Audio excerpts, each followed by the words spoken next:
a gente entender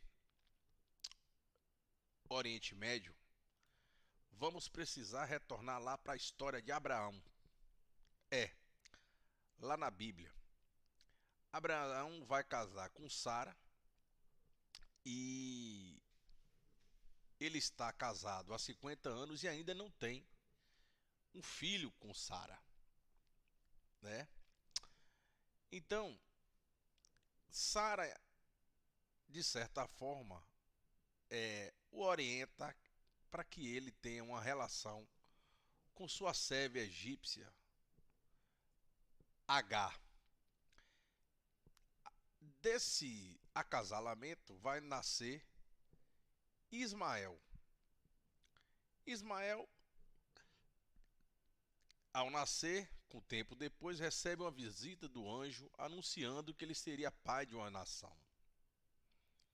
20 anos depois, ou seja, com 100 anos de idade, Abraão recebe uma notícia de que Sara, sua esposa, vai ser mãe e dará o nome de Isaque. Por pressão de Sara, Abraão vai expulsar Agar e Isaque para o deserto. Mas antes, ele vai abençoar os dois filhos. A tradição então diz que Ismael vai tornar-se pai do povo árabe e Isaac vai dar continuidade ao povo judeu. Então, o objetivo é que nós entendemos, ou vamos procurar entender, sobre os atritos do Oriente Médio e observando principalmente suas culturas, suas tradições e suas religiões.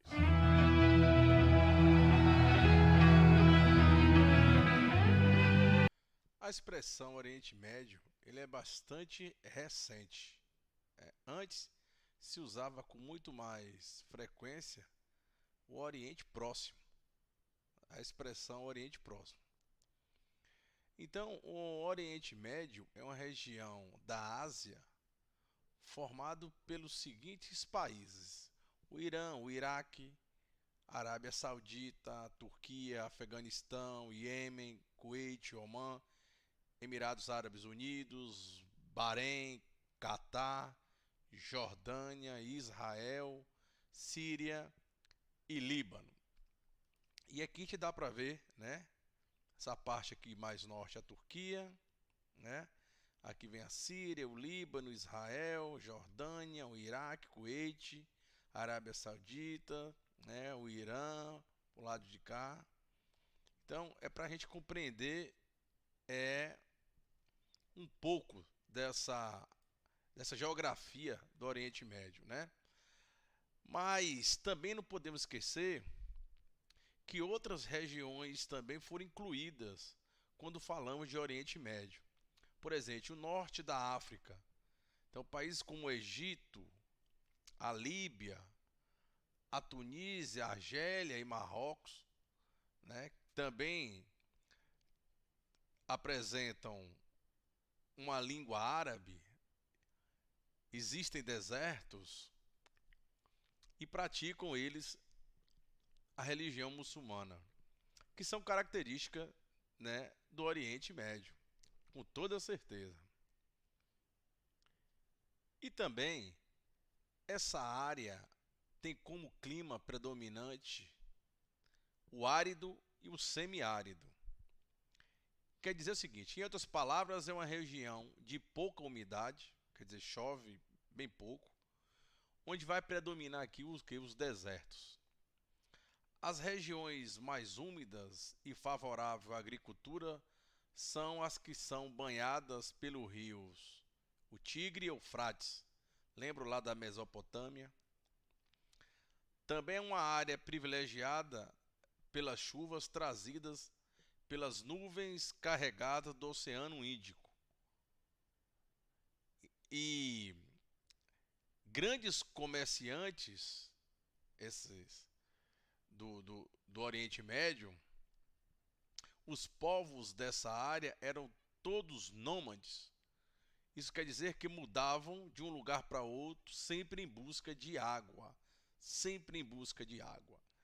Essa geografia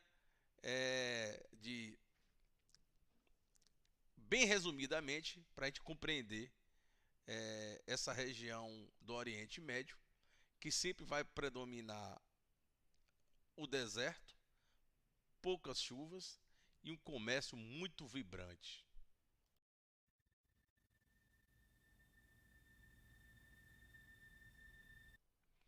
E esse ouro negro, hein?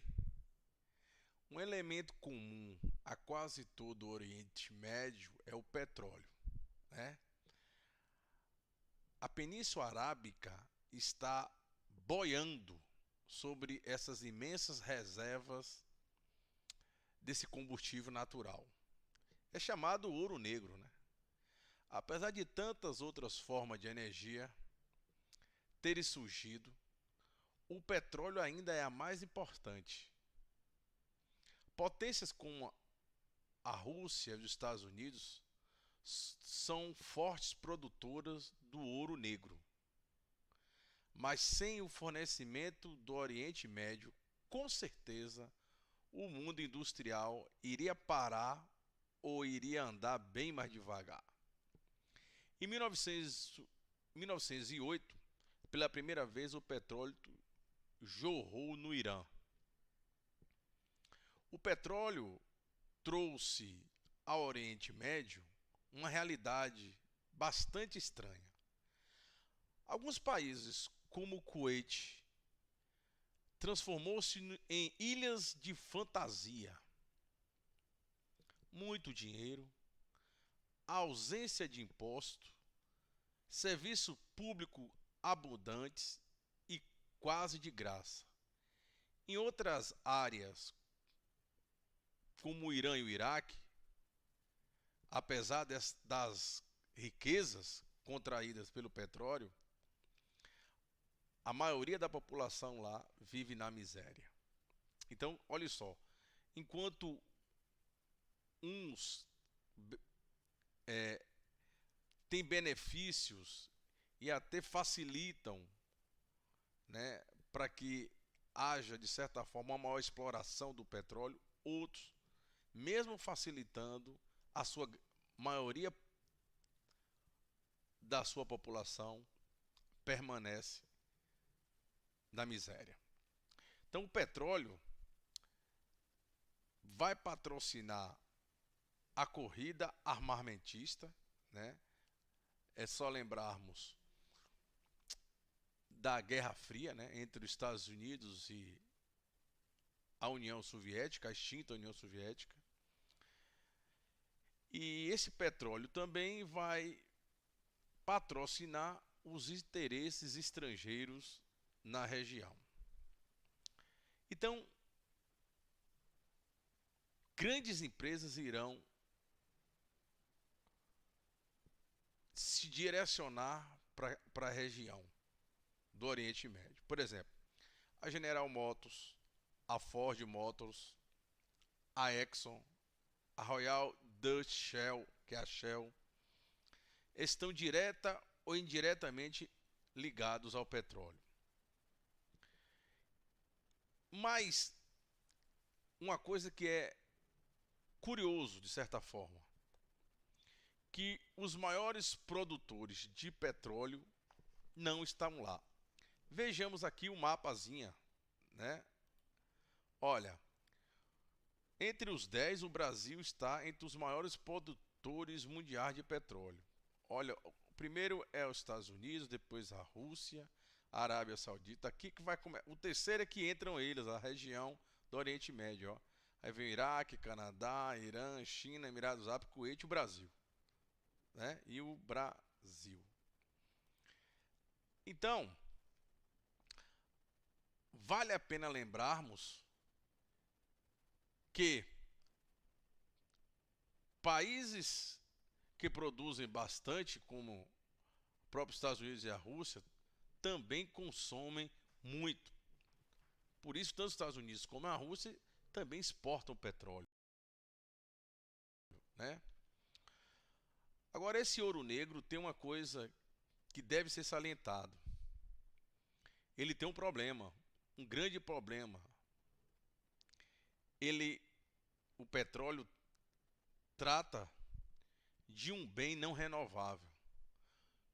O que eu quero dizer? Que logo logo esse petróleo ele irá acabar.